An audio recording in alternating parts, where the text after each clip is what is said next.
Good afternoon. Welcome to the first GCCMA, which stands for Georgetown Cultural Citizen Memorial Association, Black History Month event. We get excited when our community comes together and broaden their interest in learning about the contributions of African Americans. With this year's theme, our Black migration, empowerment to new social realities, it allows us to reminisce about our families and wonder why my uncle moved to California and prospered. I want to thank each of the panelists for their time to come and begin our monthly events that we're so excited about. For some of you don't know, I'm Paulette Taylor, and I'm the president of the organization. And your presence means a lot. It means a lot, and I thank you for your afternoon, because you could be all curled up with a book in your pajamas, or like I'll be in a few hours. And I thank you so much, each of you that I met, new faces, for coming. And I'm sure Alma, who is a member of our organization, who's going to come up and be moderator, will tell you about the upcoming event. So I'm going to ask Alma that she come forward, please. Let's give her a hand.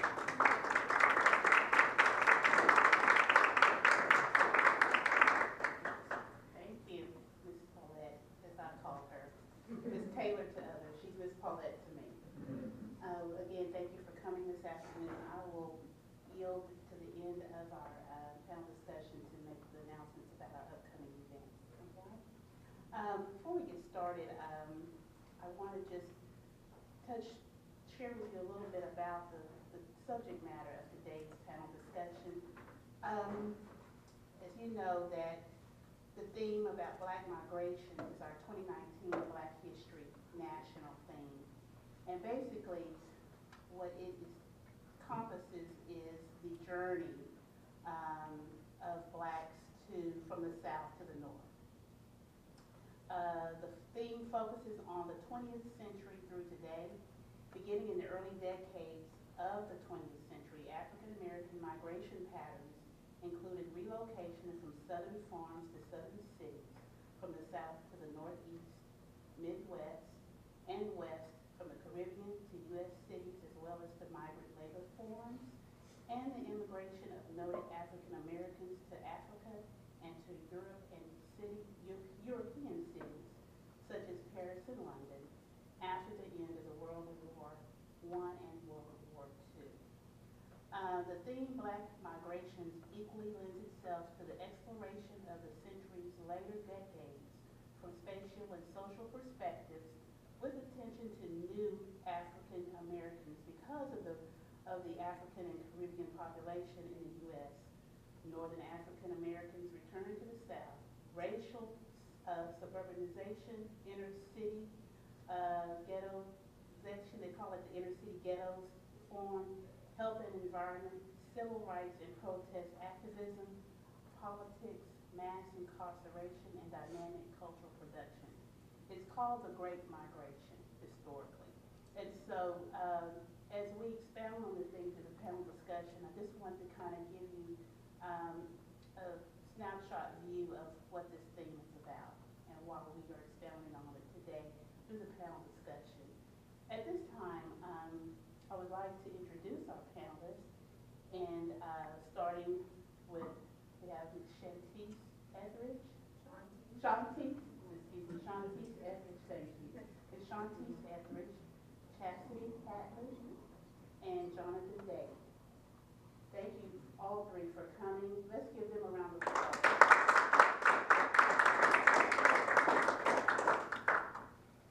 Each panelist will have 3 minutes to respond to the questions that we have prepared for them today. First, we're going to ask each of them to tell us a little bit about themselves and their migration or journey to Georgetown. And I'm going to begin with Shantice.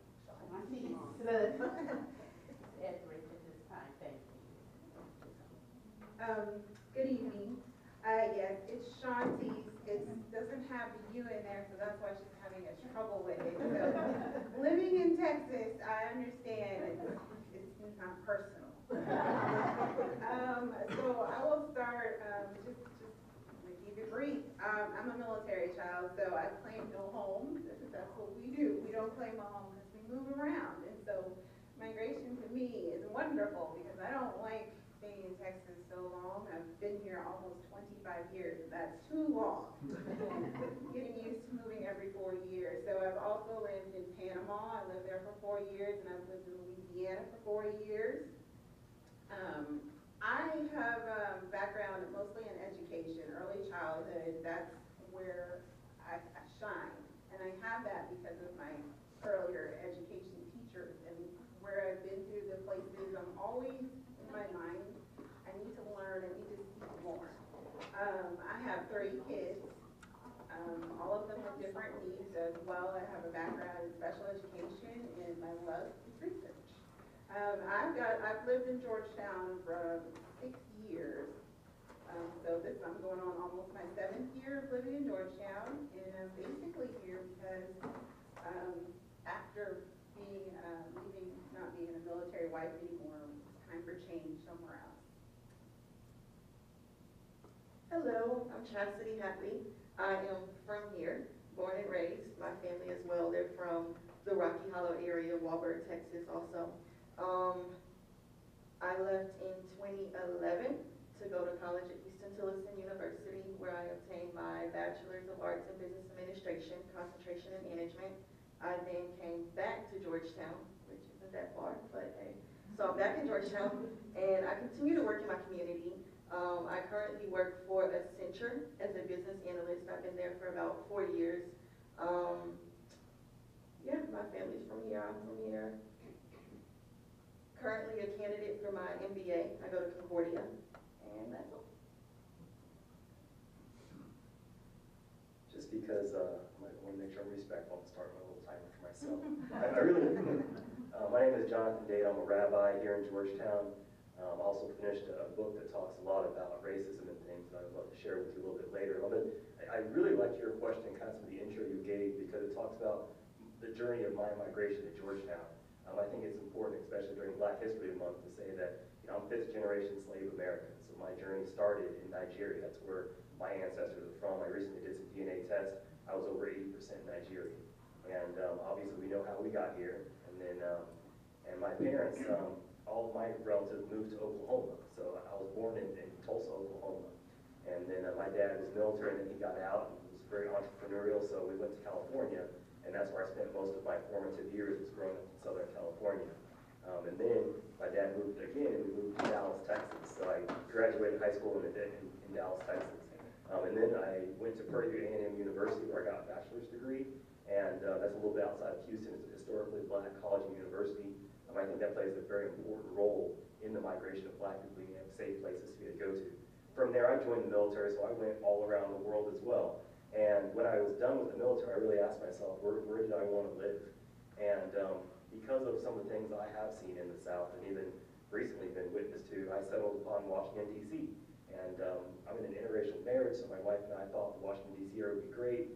And it was great. We lived there for a couple of years, bought a house, and then a business transition with Michelin brought me here to Texas, brought me to Austin. And then the big question was where to live. Do I live in Austin proper, one of the suburbs? Being a family man, I decided it'd be a good idea to choose one of the suburbs. And the big thing about the migration of all those different places is each one of those cities that I lived in had a tremendously different feel. Houston feels very different for a Black person than Dallas. Washington, D.C. feels very different for a Black person than Georgetown. Georgetown feels very different to a Black person than San Diego. And one of the sad things is all of our migrating in different directions sometimes causes numbers to be so low. I don't think we have the support networks that would be very useful for us in certain cities. So that's why I'm here in Georgetown, and we have a house now, and I'm done moving because being military, I don't want to move anymore. But there's definitely a lot of things we need to work through even in our own city. All right, the next question is going to ask each of the panelists, share your personal experiences into how how has migration impacted your lifestyle, your education, and or culture? So how has your personal experience with migration impacted your lives in those areas, lifestyle, education, and culture? And I'm going to start with Chasity. Okay, so again, I'm from here, so I can't relate as well. But most of my friends, well, one of the impacts that I feel from migration is traffic. That's the number one impact that I feel. My friends, they do mention the cost of living. It does increase out here. I do have new friends and coworkers who are moving from various states. So there is a great move of people from Michigan, Detroit mainly. There's a group chat that I'm in. It's called The Wave Austin. And it's about 850-something young adults, young black adults in the Austin area, and they're here. But they're looking for events to go to. And most of them are also from Detroit. And one thing I have seen in the community, in Georgetown, we're not as close-knit as we used to be. Back in the day, Georgetown was more of a family feel as a black person. We were together, we were a unit. We went and we supported one another. Now we've lost that touch, I feel, because the new people coming here aren't aware of where to go to meet black people. For example, I was on Facebook the other day and someone was mentioning, hey, I'm new to Georgetown and I'm looking for someone to hang with my kids, a play date. And they were like, oh, I have to go to Austin to meet people. Well, there's people here in Georgetown, you just have to get out and meet one another.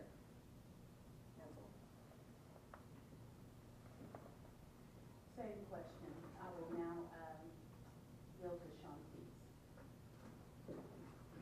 Can you repeat the question? Sure.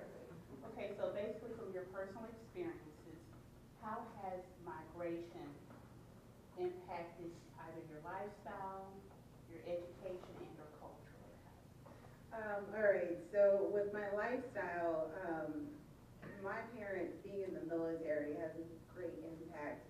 It's the way, because we're so, we're schedulally oriented, you know, I'm used to, you know, rigorous times of being up early and things like that, and kind of 2 in 1 with the culture as well. So all the things that I'm around and the people I'm around, I have all those traditions inside of me. So I teach my children and the people around me that everything your environment is around is you. It's not just one thing, it's not just one way. So I take that as where my parents have taught me and where they have brought me, even with my money, everything. I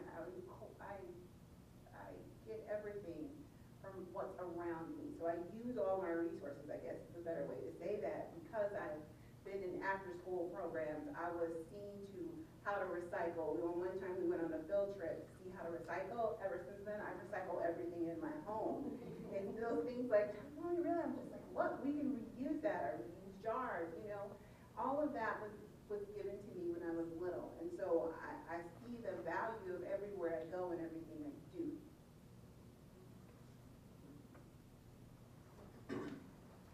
I really like this question about the personal experiences, how migration affected us in different ways. Number one, you had the separate but equal schools back in the day, right? And that came about the existence of historically black colleges and universities. So I had the pleasure of being able to go to HBCU, which I thought was tremendously important for my education. But then later in life, I ended up getting my MBA from a school that was predominantly white. I got my master's in theology from a school that's predominantly white. So I've been able to find the different flavors of the different cultures. The other thing about culture is when you move around a lot, obviously if you spend a couple years in Panama, that's going to teach you to eat certain foods or maybe to talk a certain way. One of the travesties about migration and kind of living amongst the people is growing up, I've always had some of my friends say, Jonathan, you sound so white. And it's annoying, but it also cuts to your core, because of course you're going to sound and dress and act like wherever you go. If you spend a couple years in Mexico, you might develop a little bit of accent, learn some Spanish. If you spend a couple years in Japan, you're going to start drinking a lot more tea. I mean, your body and your lifestyle and the way you talk and the way you act is going to change. But the biggest impact from migration for me was actually on my lifestyle. After my dad was in the military and me living in the military, I thought more or less that really in 2018, 2017, whatever year, you know, you want to talk about some of these different incidents, I thought that we could literally go anywhere and do anything. I really thought that. I really thought that we're behind a lot of the issues that we used to have. And so when my wife and I were looking at different houses to buy in different neighborhoods, we didn't really think much about buying a house in a predominantly white neighborhood. We didn't think much about me joining a country club that was predominantly white and becoming the only black director that ever led that country club. And then, not even a year later, there was a petition to have my family removed from the club. And that's what woke me up to how migration and how percentages of black people in certain areas actually truly affects your lifestyle. I haven't went golfing since then because it was so traumatic for my family and mine. And to me, that's the effects of migration. We have to find those pockets of people that we can share experiences with. Instead of driving all the way down to Austin, we've got to connect with each other right here. But migration kind of causes some of those things that have happened. Okay, so this question is not on this paper. I have thought about it in this course of conversation. Migration, do you think when you shared your experience about the country club, when Chasity shared about families not being as close to unit here in Georgetown, does it impact the reality versus this reality over here and what you would want it to be over here? In other words, you would want this migration to be a good experience, right, for families to connect, for color not to be an issue at the country club. But sometimes is that the result of this whole journey? You know what I'm saying? In other words, our experiences in movement and our experiences in our journey, sometimes even in 2019, unfortunately, right, the reality is some things haven't changed, is what I'm saying, unfortunately. But the migration is part of the process, right? Okay, so I just thought about that as a statement because it's part of growth maybe. Maybe migration is part of growth. And growth sometimes is a good thing and sometimes it's like, wow, it's taking us away from our core. So that just came up while you guys were sharing. My little 10 seconds. Question 3. What do you believe are the social impacts of migration as it relates to these areas?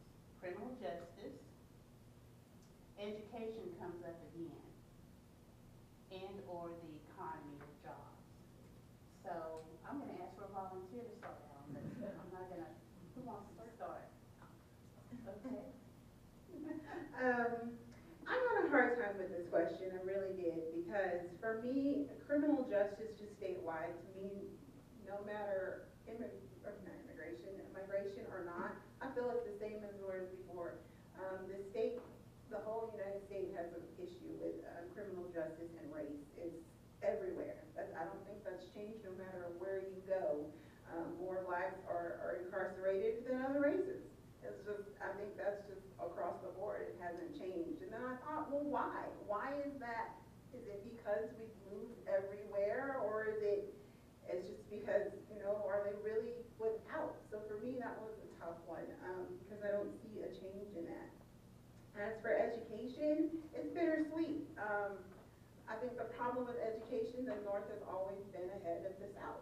And until this day, Massachusetts is top in education. And I say, why is that? Still, no one compared to the North. What resources that they have that we don't? Even though we migrated up there, we've come back and we brought that down. Like he says, a lot of people comment that you sound Caucasian. I've gotten that my whole life. And to me, I'm thinking, everybody talks this way. You know, what way should I talk? I'm speaking the way I speak.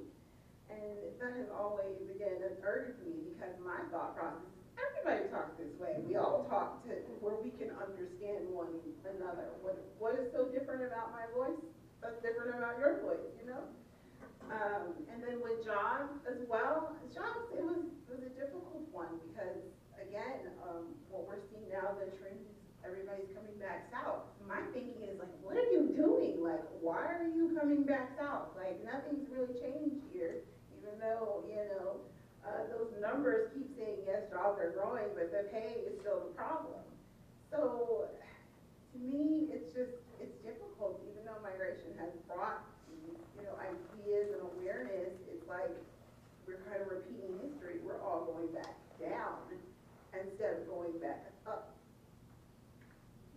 Okay, so my take on that question, in regards to criminal justice, one, anytime you see an increase in populations, you're gonna see more crime. That's just a natural. Eventually, the crimes will spur to Georgetown because you have more people moving from the main city to the suburbs. Pflugerville's recently seen an increase in that. Also, as far as the job market, I like to think of what we're going through right now since 2014 as the third great migration. I like to think of it as the millennials. They're coming to Austin, again, Detroit. We have all these people coming from Detroit. Why are they coming? Jobs.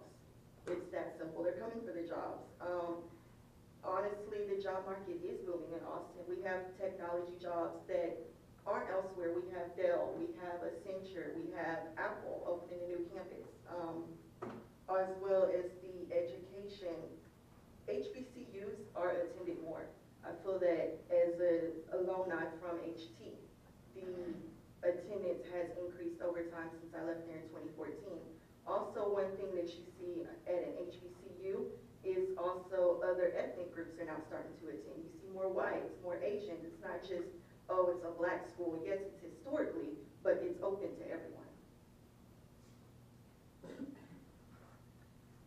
For me, I want to focus a little bit, being a black male here on the panel, on that criminal justice piece. I respect all of our law enforcement officers. I actually serve as a chaplain for the Georgetown Police Department, so I want to preface with that. But black men are flat out targeted more. Now, you can say what came first, the chicken or the egg, black men doing crimes or police targeting them because they do more crimes. But I think this goes all the way back to the very beginning, and that was know your place. Don't be out too late. How can you be driving that car that looks so expensive? Surely you didn't buy it. I need to check your registration. And I wrote about several of these experiences because there's been time. I have a 2004 Jeep Wrangler. It's impossible for me to speed. It's just statistically impossible. I cannot speed in that Jeep Wrangler. But I get pulled over several times a year. And I get told I was going 75 and a 60, and I'm like, my Jeep literally can't get up to that speed unless the wind is behind me. Like, it just literally can't. I don't even drive on the 130 because there's no point. I can't get up to that speed. So why do I get pulled over more often? Why do they tell me a headlight's out when it's not? Why do they ask me to get out of the car? It scared my wife sometimes. It scared my children. Last night, my wife, we were both driving back home, driving in different cars, and she noticed my headlight was out. She said, "Jonathan, I just noticed your headlight's out." She's like, and she could just tell the fear in her face when she said, "You really need to make sure you get that taken care of before driving at night again." That's how migration has affected the criminal justice system. We are safer in cities where there's higher percentages of black people, but in cities where there's not, it just all filters into that. And coming from the military, I'm good with weapons. I used to carry. I have a concealed carry. I used to carry almost everywhere I went. But here in Georgetown, I've noticed I started doing it less and less because I'm scared of black man with a gun. He got out of the vehicle, something happened, and I have a family. I've got 2 kids. So that criminal justice piece is what really gets me. I know they touched upon the jobs and the economy, and that criminal justice one, that's for me where I realize sometimes we really are safer in cities where there's higher percentages of us, and that's something I have to literally think about every single day. Thank you.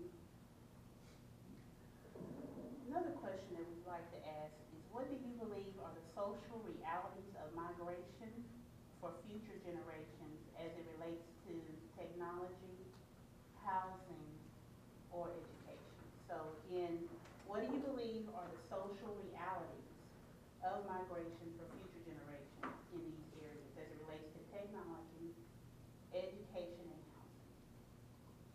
And I will ask you to go ahead since you didn't answer that one first. Sure. Guess it gives them a little longer to think about.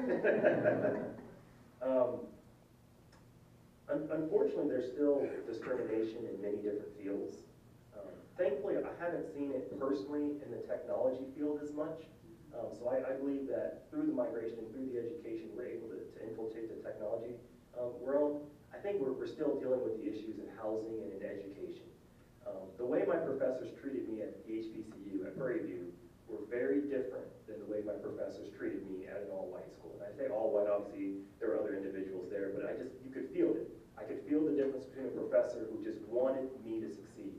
And literally, he got an 89%, and he said, you know what, I'm gonna give you that 90. Literally, I had a professor help do that. I was gonna graduate cum laude, and they helped me graduate magna cum laude. That would never happen in other places, and it's because of the migration, it's because of where we are. So I think it hits us very, very big in education. And I think because of that, that's why HBCUs are increasing their attendance. Younger black men and women are saying, I would be better off, as I learned from these stories of my parents, to go to an HBCU. And I think housing is the other thing. I don't see a net migration of young black men and women to a city like Georgetown. I see a net migration of them to other cities. And maybe you've seen this as well. So I see it's like we're going backwards in our choices because things have gotten worse in our society. And it's beyond me. I've seen even young children get treated more badly, even in the elementary school. Like my daughter's wife, we had 2 adopted children, and she actually tells me about some of her friends that she always sees getting in trouble. And then one day I asked her, what's the color of your friend's skin? And she's like, it's brown. And I said, interesting. It's interesting that, of course, number one, my daughter is comfortable enough having a black friend, but it's also sad that that's her friend who's getting in trouble more with the principals. Like, why? So that's why I see the migration now going the other direction.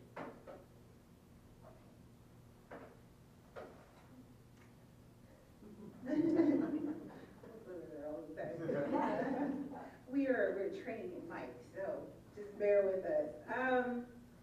Like he said, I'll start with education because from now what I see and what I learned, I've homeschooled my own children just because of the difficulties it is with all the medications and complications they have and what is expected of them. You are expected to read when you go to school. You are expected to write. And so I found that those were negotiable. Oh, you don't have to write yet. Or you have a library book. You don't need the same book as everyone else. And I was just like, no, are you reading the same research that I'm reading? That children who can't read by the 3rd grade more likely will end up and drop out of school and end in jail. I don't understand how that's negotiable. Even to tell a child who is gifted and talented that, oh, she still doesn't need to write, she still doesn't need to express herself written. I'm sorry, where do we live? We're not in Africa. Even Africa, they utilize what education is. It is a type of priority. They found out that it's so much better than being a farmer. So for me, migration, I'm seeing the schools are now becoming more segregated because yes, it's ideal that you build it inside your neighborhood, but then again, are you going to see anything different than what's in your neighborhood? You want your children to be exposed to difference because that is what makes them a better individual. But that's starting to go away. And some can say, hey, it's because, it's the way Texas funds schools that could be a problem. Well, you have to put it where the money goes. But, again, there's always somebody that has to stand up for you. And that's what migration does to as well, is when you learn and you're now set into your spot, you have to learn that you have to take the experiences that you had and you share it with others. For technology, I do have an issue with technology as in we're African Americans are good consumers of phones, but how many actually take their kids to further be than more just to be a consumer? How many of them are actually taking them to learn tech? They have like the STEM classes. How many African Americans after school are enrolled in the STEM programs so they can prosper from that? And we've already heard that Apple has an issue with finding qualified African Americans. So again, where does that leave you? It's a 2-effort part. I need to train you, but I need to bring it in your neighborhood for you to evaluate. And then housing? Technology, housing, or education? Housing, I think, again, I think as the U.S., everybody else is struggling because it's like, all right, so now we do have technology, but guess what? It costs more. So the cost of living is more. everything you do because you have to plug that beautiful technology into something. Your electric rates go up. It's kind of like a domino. I don't think it's just a low income. I don't think it's just a race thing. I think it's all across the board. So for with migration, what that is that is a state's problem. We can't afford to live, and most of us have decent jobs. So that's Okay, I'll touch on technology first. As far as technology, yes, there's more technology jobs, technological jobs that are coming, and I see in the future it will increase. There will be more Apples, of course, more Dells. It's going to keep expanding, which will drive mainly millennials here. As far as housing, I feel there is a housing epidemic that is nationwide, as Shantice mentioned. It's not just a Georgetown thing, it's not just an Austin thing, it's everywhere. But as far as Georgetown, we'll feel it, or the effects of it, in terms of migration. As people leave Austin because the costs go up, they can come here and buy a house a little bit cheaper than what rent is in Austin. And the last part was education. As far as education, I used to work at Reagan High School, and I worked there for a year. And the standard compared to attending Georgetown was way lower. It was, hey, you do this, you're gonna pass. And they knew that. I had a student tell me, Miss, I don't have to do this because we're gonna pass anyways, which is true. They're just gonna pass them off.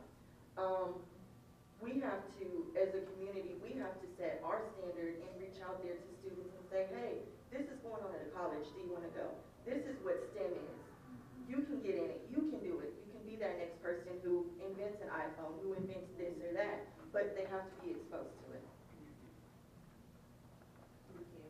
As you were all talking about the impact of migration and education and what your child said her friends were experiencing, they're called the school to prison pipeline. Have you heard of that? That is a huge issue right now, especially, I will say, even starting in elementary schools. We see some issues with young people who happen to be a minority being referred more frequently for special education or behavioral issues. And that seems to be a great problem in the education field right now, big time. And it's causing a lot of conversations about it, especially in our communities. Migration can have an impact on that, especially if you're in a particular school district or what have you. Some districts see it more than others. But there's a lot of literature and studies out there about the school to prison pipeline and what's being done to address this problem. It is happening more and more in our schools. And that's why I think a lot of times people turn to homeschooling. I've seen that number just go through the roof of homeschoolers. And those that I've talked to personally have said, you know, it was just time for me to do something different for my child. Public schools was just not meeting the need. And so, for a lot of reasons, it's not for everyone, but there are circumstances that the homeschool programs and the homeschool education has become an option, a major option for our youth. That was the final question for our panel. I want to share this with you before we do our Q&A. And basically, it's just a few lines about the long-lasting legacy of the Great Migration, which is from an article that was posted from the Smithsonian.com website in 2016. And it simply says this: merely by leaving, African Americans would get to participate, and this is talking about them leaving from the South and going to the North, would get to participate in democracy, and by their presence force the North to pay attention to the injustices in the South and increasingly organized fight against those injustices. By leaving, they would change the course of their lives and those of their children. They would become Richard Wright, the novelist, instead of Richard Wright, the sharecropper.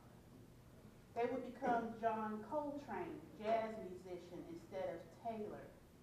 Bill Russell, NBA pioneer, instead of paper mill worker. Zora Neale Hurston, beloved folklorist, instead of maidservant.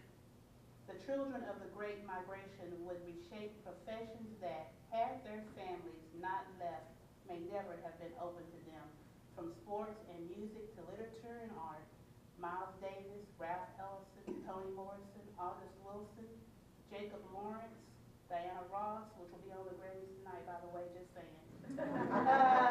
Tupac Shakur, Prince, Michael Jackson, Shonda Rhimes, Venus and Serena. I should have kept doing my tennis lessons. This day.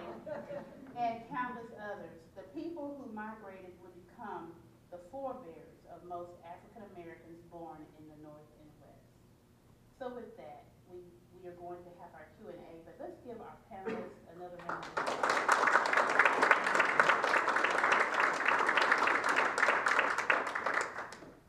At this time, we're going to ask you as the audience if you have a question or some questions that you would like to ask the panelists. Dr. Swain? Yes. First of all, thank you, and this is outstanding to see these young people expressing their views. But I wonder, I'm from Macon, Georgia.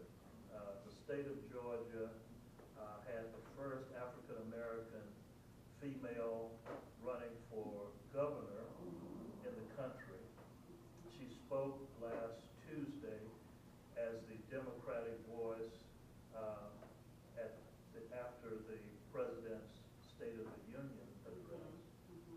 And what we've seen in terms of the migration back to the South, in some sense, an increase in the number of African Americans and Hispanic Latinos in leadership roles, public leadership roles. Can you comment on that, maybe in the context of where we are in Georgetown, Texas? As youngsters looking toward the future, where is our leadership?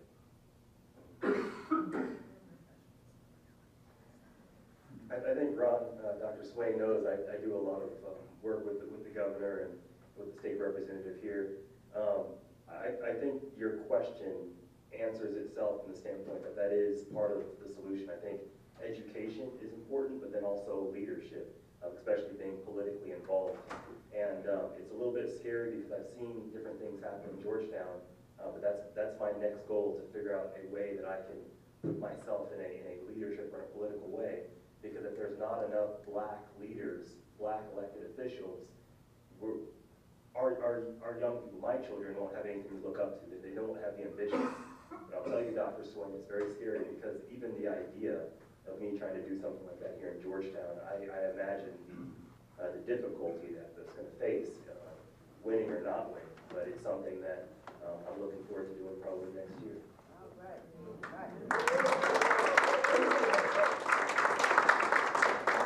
I want to say this is the year of the legislative session. It just began in January. There are all types of opportunities to get involved, even just by attending committee hearings as they get going, appropriations, the budget, the money. That's how we pay bills in this state. That's one of the main things we want to pay attention to. I'm just saying this as that was my previous life for 10 years, working at the Capitol. So I'm always a proponent of taking our children to the Capitol. I mean, even if they're not in session, take them. There's pictures of the first black legislators that are on the main floor. They keep moving this picture, and that's a whole other story. We had a whole meeting on where this historical picture of our first African American legislators would take place. Interesting. But it has moved, but it's supposed to be in a position that's more visible now. I'll plug in that the Texas Legislative Black Caucus has their event. Go online, tlbc.com or Texas Legislative Black Caucus. I invite you to view their events at the end of the month. They have educational sessions on race, where we've come, different things, youth activities. But anyway, aside from that, it is so important. And I'm looking at in this audience, and some of us in this community have been so active. And there are some leaders in this community. And I think what Chasity said is about us getting back to the basics, because you've got a jewel in this community when it comes to some leadership. If you'll just touch base with these folks in this room, the youth get together with our I won't say seniors, I will say our ambassadors, those who have paved the way. That's where you start. You start with those who already live done it, if you have a conversation with them, you can proceed. You then have your leaders. You then know what the history about Georgetown. You first got to know about a place before you leave it, right? You got to get to know what's going on, and that way you can move forward. We have another question. Well, I have a comment. If I might follow, I think her hand was up before mine, right here on the front. Okay. Go ahead. Well, my comment was about leadership, and I just want to make a plug. Forgive me for doing it. It's a shameless plug. But I think as I've heard your constant reference to HBCUs, and I am an HBCU graduate, when we talk about leadership, I think we have to mention the social organizations that have been with us for a long time, like our sororities and fraternities. Many are present in Austin, but are not present here in Williamson County. But we do have an organization that I'm a member of and helped to organize, and we have another member in the room, the Lone Star Chapter of the Links. Here again, these organizations stress leadership and have for years done that and have programs that are all around us. So those are some organizations that we want to be able to say to our young people, we are here for you, and we are reaching out to you. And we do have, I believe it is Sigma Gamma Rho that's already in Williamson County, and Alpha Kappa Alpha sorority at Southwestern, but a graduate chapter is trying to form. So I want you all, everybody to know that there are leadership institutions that can fit very well with what is already a part of Georgetown and Williamson County. Thank you. I just want to comment on that. Zeta Phi Beta, we're also in Williamson County as well. We're mainly housed in Route Rock, but we're here. I think that's good to know. A lot of times we just don't know. So one of the I have a couple of comments. One, I thought it was interesting that you both talked about how people comment on how you speak. And my son and I just had a conversation about that. And I think that has to stop. My son has a stigma. He's a 25-year-old young man, and he has a stigma because people tell him that he talks like a white person. And I think that's a shame. And so he's ashamed of reaching out, and he's ashamed to be a black man because he sounds too white. And we got to figure that out. If I can comment just briefly on what you said, it's interesting you say that, because on the exact flip side, one of the things that was on the petition to have me removed from the country club was that I always try to talk like I'm better than people. And I knew the nuances of that. Basically, you're trying to talk too smart. And it's like I had to tell them, well, first of all, I have 2 master's degrees. If I don't sound smart, I'm wasting my money. I should sound smarter. So we get it from both sides, but I do think you're very right.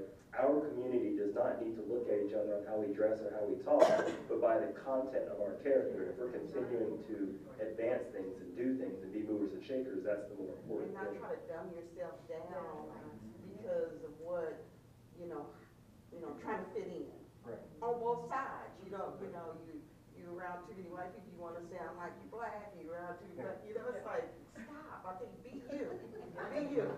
So, that's one thing. And the second comment was community, get more comment on community. I'm from Austin, I'm an Austinite, like you're at Georgetown, and community was just, everybody went to Rosewood, everybody knew each other. And with the migration, it just seems like there's a disconnect in trying to bring community together. The Georgetown Fellowship of Churches, it was a different story 30 years ago than it is today. What is it in Austin? Some of the different churches, it was a different story. So how can we get back to, even with GCCMA, we need to infuse the young people into this organization, there's so many people, African Americans in the community, African American or not, to join GCCMA so that they can be a part of the community, so that we can all learn what and who Georgetown is. How do we infuse people to want to be a part? think a way to infuse people is just, one, we have to begin with doing things that are different. Yes, stay at hand with our traditions, but try something new. Round Rock Juneteenth, they opened it up and they had it was almost like a day of music. It was open for everyone, all you had to worry about was parking. In Georgetown, in my opinion, the Juneteenth has slowly began dying down since it's not at the park anymore. Back when it was at the park, we had the Juneteenth parade, Juneteenth pageants, we had the basketball tournaments, the watermelon contest. It was fun, and now we lost a sense of that. And to get back to that sense, one, creativity, two, reaching out. I didn't know that there was 2 Black-owned restaurants in Georgetown. I recently found out there's Hello Sweetie and there's BB. So it's just reaching out and knowing what's there and making sure the youth are exposed to that. Another thing is that it's kind of like a village effort. A lot of the youth don't understand what the generation past has gone through. There's no value in your education, in your history anymore. History is not a value anymore. It's this thing that I have to sit and learn. But to elders and people who have experienced anything, like even just being in the history of being in the military, it is not a value anymore. So that is, to me, is a village effort. And this is how I learn. I learned through cultural experiences. I was not put in a culture. I learned through their experiences living in Panama. So you have to give them something, like I said, like a soul food night. Everybody loves food, but there's different ways of cooking it. That's just an easy way. It's better than, the North against the South. Is it not? I would much rather eat some fried chicken and some macaroni and cheese, and then I learn, and I'll pick up so much more from that conversation. And just like this one man says, he was like, when Jesus was hanging around, he was always eating. And so I think that's true. So to me, it's a village effort. I think one person just can't be in charge of everything. Everybody has to be in charge of everything. Your city has to understand that that's an important time. Your mayor has to understand that that's an important time. Your pastors need to understand that it's an important time. The residents need to understand it's an important time. Everybody needs to do it. Taylor had her hand up, and then I'll I sat as a native of Georgetown, thinking about, I went to Prairie View too, because that was the only option, couldn't go to anywhere else. But I thought about my migration, the last class to go to segregated school in Georgetown. And I captured what Chasity said about leadership, and I looked around the room. I thought about the Martin Luther King march. Our leaders used to take the front line. Why was I on the front line of the march? Yes, we stand on the shoulders of men before us. But until we capture and take ownership, be it the superintendent, when you don't have anyone from the school district to attend a Martin Luther King march program, no one stands representing the school district. That's the education. That's where the seeds are planted. And we look now, and I'm proud of Chasity. But Chasity, you have to come on board and bring those ideas that you talk about for millennial. I'm moving on. I'm on the second end of my life. But bring those ideas and we embrace them, just as we embrace Ginger and Dale, our new GCCMA members. We'll embrace you to bring those ideas. The things that Jonathan said, and about housing. I think I saw Walt Derry, who has fought so for housing. And look what's happening in our neighborhood. Where is our leadership at the council? Where is our leadership on boards? But in the school district, that's a prominent leadership role right there that can take place. We all join, come on board, and work together. There's a lot to be done, and we are still doing a lot more, so come aboard.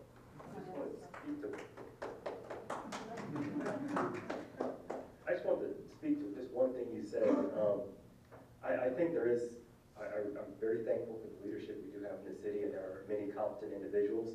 But I think you're exactly right that some of those positions you just said, first of all, we don't have any men, women, of color, first of all. And second of all, the people that we do have there are not advocating for us on our behalf. So we have to either one or the other, either get them to advocate or one of us has to rise up. And like I said, next year I think will be very different. But it's also a very scary thing. I'm not surprised why one of us hasn't went for that. Because I have a friend, you know, Jaquita obviously ran for school board. She told me some of the heat that she got. It's like, golly, the powers that be sometimes really don't want us to go to those positions. Okay, it's so many. So I'm going to try to, I believe this gentleman in the back, and then this gentleman in the blue sweater, and this gentleman, we're gonna go in this order. Nate, and the gentleman in the blue sweater, and the gentleman in this jacket. Who else after that? Okay, so know that I'm not forgetting you. 1, 2, 3, 4. Okay, thank you. Nate? After 21 years of working in the criminal justice system, working with those that didn't have hope, came through as hopeless, I've seen the face change. The faces that I was allowed to mentor change. It was 90% white. It crossed over to 90% black. And then it reduced to about 60% black, 30% Hispanic, and the rest were Caucasian. And I watched it change a lot. And working with them and talking with them, they felt hopeless. Many of them felt hopeless. But being a beacon of light in a dark place is where God placed me. And I thank God for that every day because I still see some of them. Some of them that would ended up in prison. They're not in prison. They have families, jobs, houses, and I see them. Some of them, they're ranging in age now from 18 to 42. Just ran across one that's 35. And he did 2 tours in prison. But he's out. He has a job. He hasn't been to prison in over 6 years. He has 5 kids in his house, a wife, a job, and he's doing well. He remembers the encouragement that was given to him. So a lot of our youth, they remember the encouragement. What do you see yourself doing to encourage those that are your peers and younger to do better here in the future? I am also a youth director at Calvary's Hill. So it started with this summer. We learned what integrity was. And when this one young man said, I asked them, have they ever shared anything? And half of them were like, no. And I was just like, wait, you've never shared anything? You've never donated? You've never given? No. And I was like, oh no, we got some work to do. We have some work. So my goal is not as just a mother homeschooling her own, is I pour into my youth group. So I start with that. Integrity is important. Self-awareness is really important. And a relationship with God is all of what they need, because most of them, they do have incarcerated fathers, or their fathers are not there. They come from broken homes. They're in foster care. I have a majority of that. So to me, I was like, no, I need to step up for them. I said, because I thought it was just, my own children. No, it's the children around me. The children around in my apartment complex. We are known as like the Christians of our whole apartment complex. We are church. They know that I go take my kids to the library. They know that we go to the park. They know that I go to church. And I have some of them that are above me that go to another church. And they know. They say, oh, I know her. She's a church lady.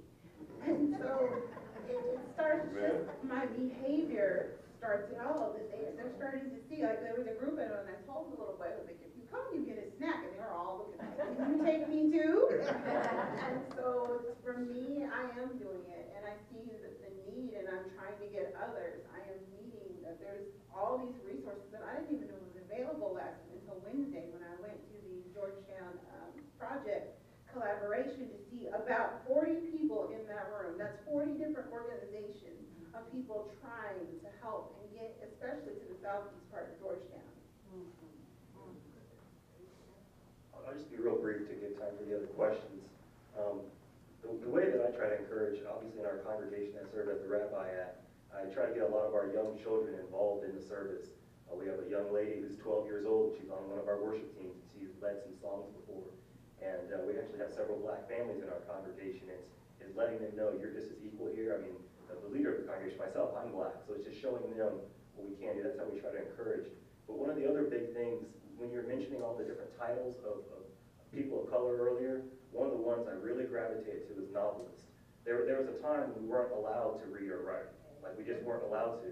And then there was another time when it took a long time. I wish my great-great-great-grandparents had a diary or told me what happened. I wish my parents would have written down, these were the number of times we were discriminated against, so I would have known.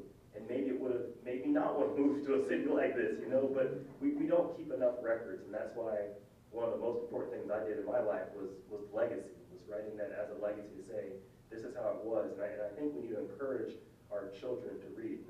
But not this, I'm not trying to be self-promoting, I'm just saying we need to encourage them to read more, to know. Too many of our young black kids these days haven't even watched Roots. I'm like, that's something we all need to do. I watched it twice. I mean, we have to be educated. Anyway, that's what I want to say on that. I think that's how we encourage. All right, the gentleman with the sweater and sorry. I'm going to stand up because I can see all of you. I'm going to ask you a question, but let me preface this with a few things. First of all, I would like a very specific, concrete answer to my question, and that will transform the community. And you get the question correctly. And let's see, the second thing, excuse me, now I forgot what it was. I haven't forgotten the question. Here's the question I would like to hear from each of you. Georgetown recently changed its mission statement from diverse to being a caring community. Okay?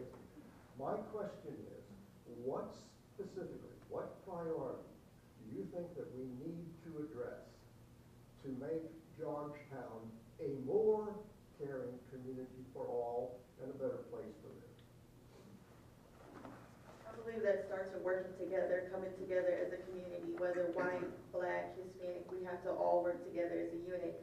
Yes, there can be an advocate for each ethnicity, which is great, but we still need to come together more often than we do. Just simply put, like she said, work together. If you don't focus on the difference or your color or your race, you get so much more done. It's simply treating the target. If your mission is the poor, you help the poor.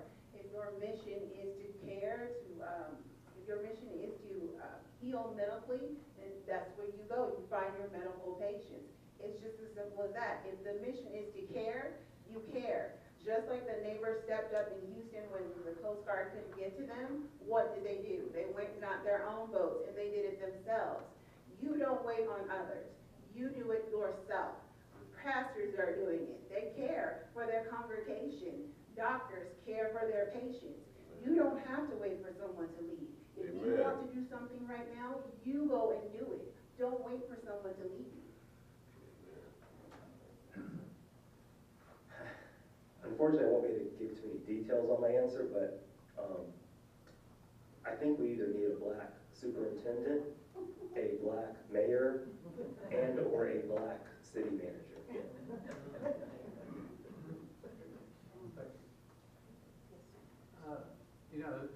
I'm listening. It's obvious that all of these issues are linked.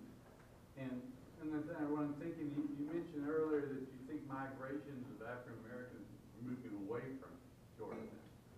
But at the same time, trying to develop leaders here. You know, as people move out, you know, it's harder to get leaders, I would think. But the leadership attracts people at the same time. How do you deal with that? How do you deal when people are moving out and you're trying to develop leadership at the same time when you're not getting the inflow like you should? Is there any ideas on how to deal with that? It's a catch-22, but I think what it boils down to is we need some young black leaders, and I'm speaking to myself, I'm speaking obviously to us, that are willing to be the movers and shakers and be the pioneers to make it happen. And I think that that'll reverse the migration. Just to touch on that, it's another, and I'm glad you brought that question up, because if they move out and we're trying to help raise up, to me, it's education. That's where advocacy comes in, because most of them are leaving because they found out that, hey, I need probably about 2 or 3 jobs to live here. But they're not saying, where can I utilize, what resource is there for me to help me? Not as get a free ride, not as to pay my rent. Where is it that I can better myself? Where can I go to get this? What else am I missing? I think that's the biggest thing. For African Americans, the church was everything. It was where they got jobs. It was where they got education.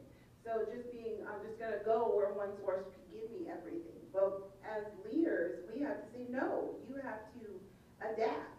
To learning to adapt. And if they're just leaving, they're not learning to adapt, because who is saying, hey, again, that's when you do need leadership. Say, no, I am a black man and I made it. And this is how I did it. You have to go, you have to study, you have to do this. Okay, what do you like?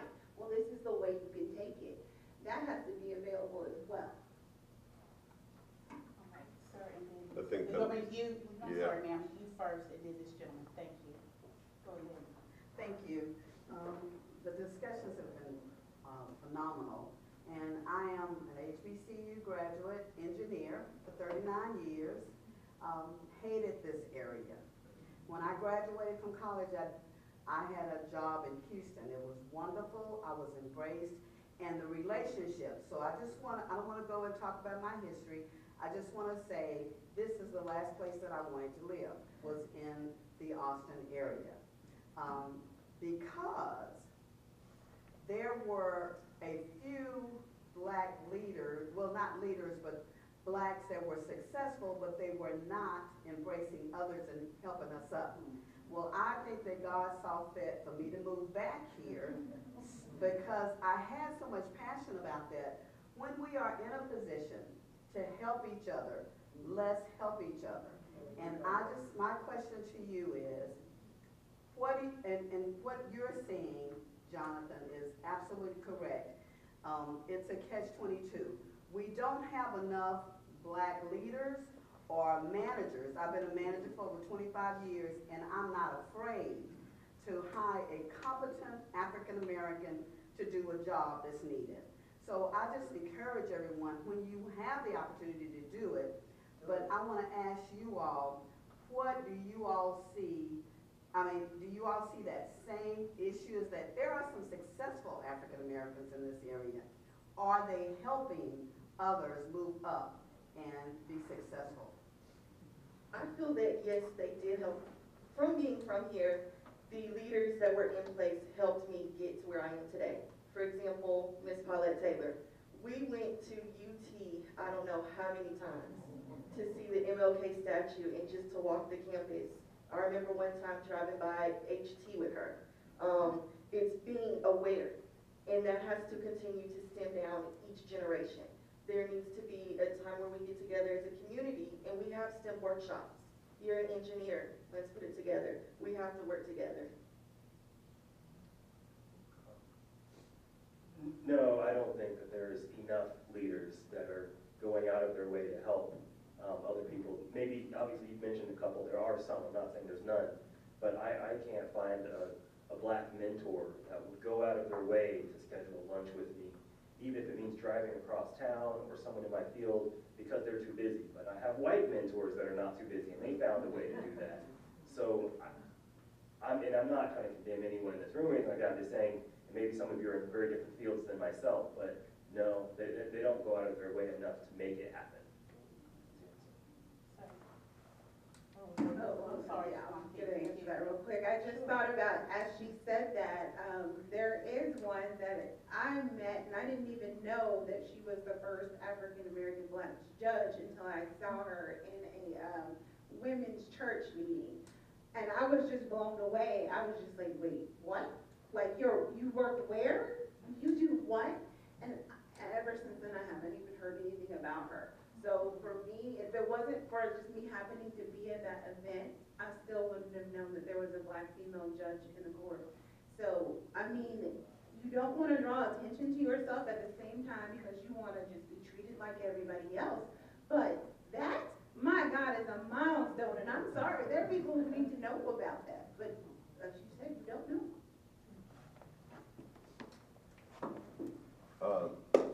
Patrice, thank you so much for deciding to take the initiative about your children's education. That speaks reams. It really does. The question for all of you guys is that I'm really interested in us getting toward younger people, interfacing, understanding, dealing with younger folks. You guys are all younger than I am. So I didn't mention any ages. You guys are all younger than I am. But I'm interested in what would attract younger black folks to Georgetown. Obviously, you guys have a connection with it, and you know, I know Jonathan's probably about half my age. Now, in fact, I know you are half my age. We mentioned that the other day.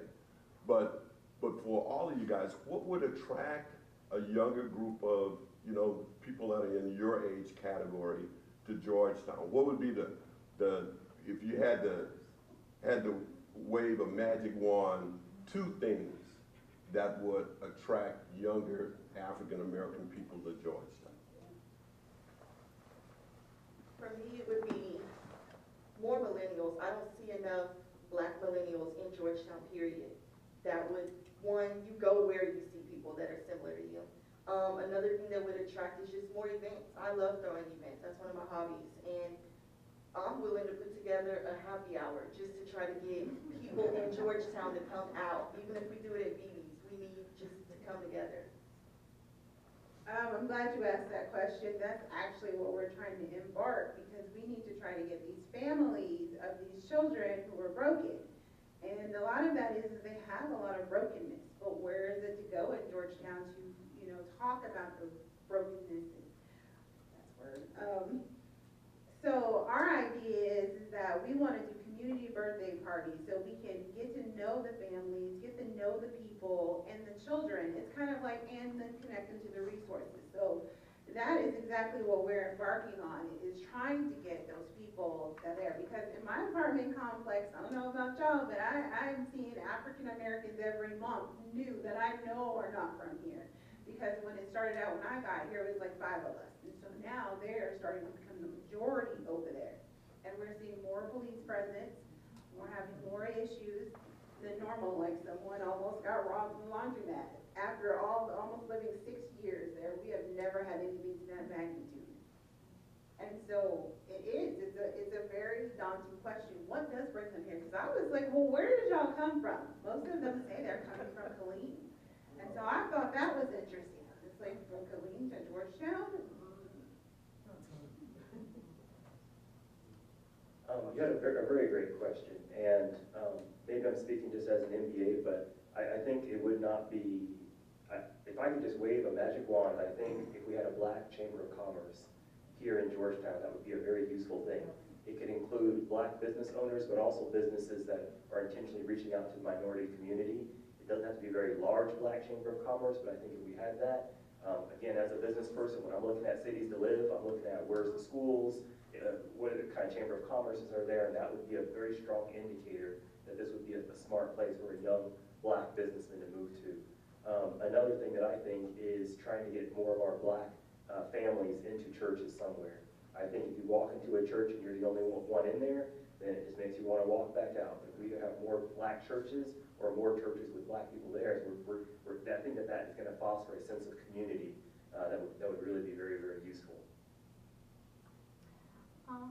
I've just heard it said that, in reference to migration, that there's like an exodus of African Americans leaving Georgetown. I don't see that. My husband and I am of mixed race, as this is my cousin, we're both of mixed race. My husband is African American, and we have looked for a black community to engage in socially, and we can't find it. And then when we do encounter African American people at the supermarket, at Home Depot, at Walmart, my husband is very outgoing, very, you know, he's retired military, he's a very social person. And we've tried to reach out. And they're friendly when we talk to them in the stores, give them a phone number, never call back. Never have been able to establish. In fact, this is the first time, back me up on this. I have been in a room with this number of people of color since I've been in Georgetown for 6 years. Where have you been? Because I've been looking for you. And I don't get it. My husband and I talk about this all the time. And when we encounter at the rec center, Home Depot, wherever, where my husband knows everybody at Home Depot. And we do try to reach out. We figure, what's going on? Why don't they reciprocate? I don't know. Somebody tell me. I have no clue. And my feeling is that maybe because it's Georgetown and African American people are outnumbered here, and maybe it's a protected effort to protect themselves from every, you know, just be cautious, be quiet, stay to ourselves, we don't want to, maybe that's it. But when I go to HEB, I see a lot of young new employees there. So I feel, why isn't there an effort to put together programs to bring people together, not just millennials? I feel I have a lot to offer. I'm 68 years old. I don't think we have to be 25 years old. Why can't we all find a way to reach out to everybody, and then we're here. Have some kind of social networking, because I can't find it. You know, a lot has been said here, and I think it's all very important. I hope that everybody here will take note of the activities that are planned this month. Next Sunday, I know you're going to make announcements, but one of the big events is our annual banquet. And I believe we have tickets, right, Virginia? We have tickets to sell, and you can purchase a ticket. And I would hope, do we have a sign-in sheet where we can get names and email addresses and phone numbers? We have cards, and Greg's gonna come up and kind of make it. Right, she has cards. So let's not miss this opportunity. Let's not miss this opportunity, because there's a lot going on, but there's much more to be done. And one of the things that I would hope that we would consider is, you know, I've observed that we have several organizations of African Americans in Georgetown. GCCMA, Brothers at Breakfast, the GFOC, Ebony Ladies, Links, all of it. We don't necessarily need to have one, but we need to coalesce. We need to form coalitions and work together. Working together is key. We don't have to give up our individual organizational identity, but if we can come together, that speaks volumes. And if we're going to elect a mayor or elect somebody to the school district or hire a superintendent, it's going to require the effort of all of us. It's going to require all of our efforts plus allies. So let's not miss this opportunity. For those who don't know, to sign in, give us your name, your phone number, your email address, and we have tickets for the banquet. To say we're going to take care of all that. I'm going to yield to Regina now. Okay. Yes, I'm going to let Regina, she's the chairperson of this year's Black History Banquet, and I think it would be appropriate for her to make these announcements and to give some emphasis on these events. Okay, Regina? Good afternoon, everyone. Good afternoon. This has been a great conversation, don't you think? Now, it's not just about the conversation, it's about the action that comes after the conversation. That's most important. So what are we gonna do? I heard earlier we have 40 organizations. it's a lot of organizations. I say, Dr. Swin, I do think there should be a coalition, but I say, y'all just all join GCCMA. That's that's just me. And, but hopefully through this, that we get some more members, and not just members, but active people to say, what can we do with the shotgun house? What can we do for happy hour? What can we do for church? There's so much to be done. There's so many, because I'm from Austin and I'm seeing it from a distance, I see so much rich history of the people that are from Georgetown. And at the same time, I see so much history of people that have moved into Georgetown, but there's not a coming together. And we need to come together. So we start by joining GCCMA. Plug that. And then we go to the banquet. So I want to encourage you, so I want to encourage you to, if you can participate, and, we're going to be working on some things, and even get some volunteers, because we need to build a website. We need to do some things with our organization. And there's a few hard-working people, but it's not enough of us. And we need everybody in this room to help us be better. I don't care how old you are. I don't care how you speak. We need you to help us be better. So fill out this form. If you can, buy a ticket. If you know about websites, come and talk to us.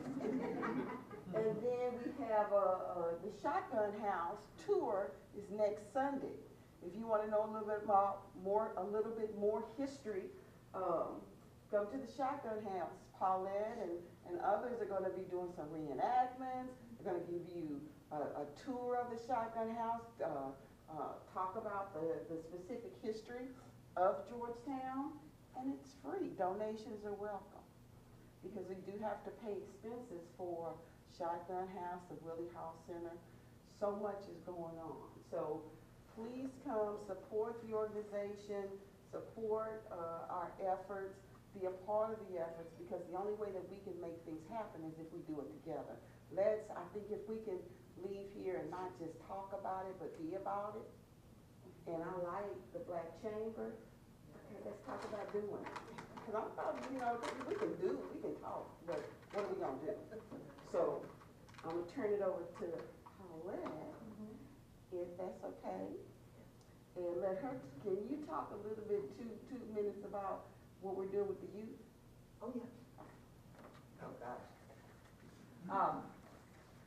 My passion is youth, because that's my background. We started with the college readiness program, and but we found that was one part of the village. It takes a whole village to raise a child. And there was a missing link. And now we're going to begin with our parent advocacy program.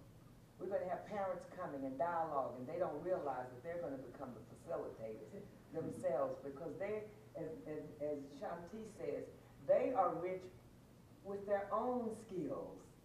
And so we will just act as catalysts, as well as bringing in professional people who will give them some expertise on being an advocate for their children. We have too many parents that leave it up to the school. Well, that's what's best for Johnny. But we want them to become a part of that. So we're going to get ready to start our parent advocacy program.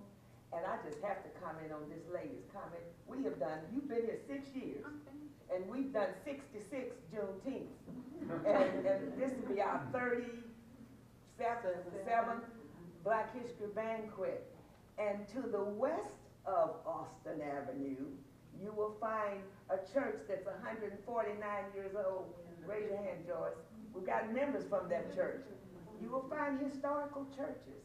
But as I told the mayor's group, when you start talking about the Georgetown Center with the new City Hall and the new municipal building, you didn't include the Shotgun Houses right behind it. Make it a part of that Georgetown Center. So it has to have a face. And this is what happens when we become inclusive and a part of it. but you gotta come to the other side, come to the west side, and you'll see us. And you will see us. Again, I want to thank, oh gosh, we need to talk about TV. I want to thank our panelists. I want to thank you who thought enough to come and share with us. And you know, we do this during Black History Month, but we need to do it more than all the time. We need to have town hall, just get together with a cup of coffee. So when we invite you just to come over and talk about things and bring some school people and city folks. We often meet with our councilman, Rachel John Rowe, at our little center and talk about things in the city, but we need to do it throughout the city with all of them and create those kinds of things that they've spoken about. If you're new in Georgetown, welcome. If you've been here a while, stay with us, come and join us, and thank you so much for coming.